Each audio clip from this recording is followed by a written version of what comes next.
Vous verrez dans cette formation qu'il est possible de créer un blog collectif à l'aide de WordPress. Depuis l'administration du blog, vous pouvez créer différents utilisateurs.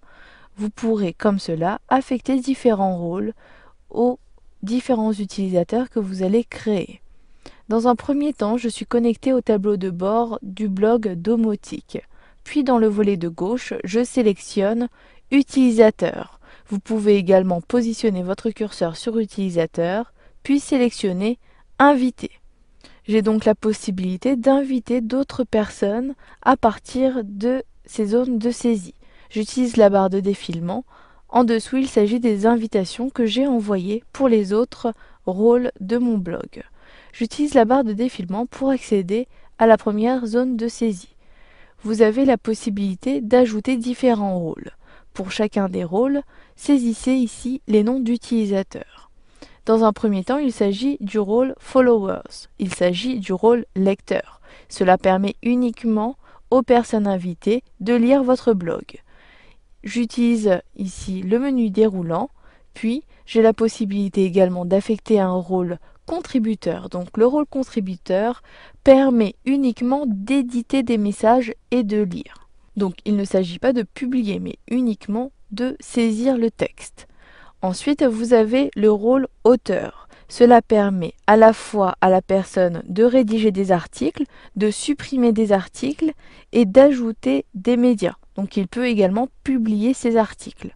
L'éditeur, quant à lui, peut également éditer des articles, mais en plus, il pourra gérer les messages des autres auteurs ou des autres personnes. Il pourra également gérer les commentaires de votre blog. Quant à l'administrateur, ce rôle permet d'avoir les mêmes rôles que vous avez sur votre blog. Donc il pourra accéder aux options de paramétrage telles que le changement de thème, mais également la création d'utilisateurs, la gestion en totalité de votre blog. Donc pour ce dernier rôle, il faut faire très attention à qui vous affectez ce rôle, puisqu'il aura la main sur votre blog. Une fois que vous avez sélectionné votre rôle, ici je souhaite ajouter des auteurs. Je clique ensuite dans la zone de saisie du nom d'utilisateur. Donc attention, lorsque vous saisissez une adresse email, s'il ne s'agit pas d'un nom d'utilisateur WordPress, cette personne devra créer automatiquement un compte WordPress. Cela ne pose pas de souci puisque le compte WordPress est gratuit, mais la personne devra tout de même faire la démarche. Ici, je saisis l'adresse électronique de Jérôme Dumont. Donc il s'agit de jérôme.dumont92100@hotmail.fr. Puis, pour ajouter une deuxième personne, j'appuie sur la touche virgule, puis je saisis à nouveau un nom d'utilisateur ou encore une adresse email. Ici, il s'agit d'un nom d'utilisateur. Il s'agit de Fanny Dubois. Ensuite, si vous souhaitez ajouter d'autres personnes, ajoutez toujours entre les deux noms une virgule. Puis, j'ai bien sélectionné le rôle auteur. Vous pouvez personnaliser l'invitation. Je saisis ici bonjour, virgule, entrée. Je vous invite à rédiger des messages. Puis, lorsque vous avez saisi votre invitation, cliquez sur Envoyer l'invitation. Vous pouvez ensuite, en bas, j'utilise la barre de défilement, avoir toutes les invitations que vous avez envoyées. J'ai bien ici l'invitation de Fanny Dubois ou encore de Jérôme Dumont. Si vous souhaitez gérer cette liste, pour l'instant, ces personnes n'ont pas encore accepté, mais si vous regrettez d'avoir invité par exemple Fanny Dubois, cliquez sur le lien Supprimer situé dans la dernière colonne et au niveau de la ligne de Fanny Dubois. Je clique sur Supprimer puisqu'en réalité, je souhaite affecter le rôle de administrateur à Fanny. Donc je clique ici, puis je saisis Fanny Dubois. Ensuite, dans le rôle, je sélectionne le menu déroulant, puis je clique sur Administrateur.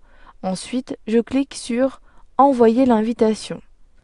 Maintenant, si je me connecte avec un autre navigateur, tel que Google Chrome, je clique, puis je clique ici sur le favori Gmail. Ensuite, je me connecte à l'aide du compte de Fanny Dubois. Donc je saisis son mot de passe, puis j'appuie sur la touche Entrée de mon clavier. J'enregistre même le mot de passe. Maintenant, si je clique ici sur le dernier message de la maison intelligente, j'ai bien ici l'invitation en tant qu'administrateur. Pour accepter l'invitation, je clique tout simplement sur le bouton, puis ici il y a eu une erreur. Je ferme donc l'onglet, puis je clique à nouveau sur accepter l'invitation. En effet, cela ne fonctionne pas puisque sur WordPress, je suis connecté avec un autre identifiant sur ce navigateur. Je clique donc ici pour me connecter avec WordPress, puis je me déconnecte. Puis je ferme l'onglet. Ensuite, je clique à nouveau sur accepter l'invitation. Maintenant, je peux saisir le nom d'utilisateur de Fanny Dubois. Il s'agit de Fanny Dubois, puis je saisis mon mot de passe. Ensuite, je clique sur Login, ce qui me permet de me connecter. Puis sur le tableau de bord de Fanny, j'ai également accès ici au blog de la maison intelligente. Dans le volet de gauche, j'ai toutes les fonctionnalités comme pour le blog domotique. Vous avez vu comment ajouter de nouvelles personnes pour créer un blog collectif.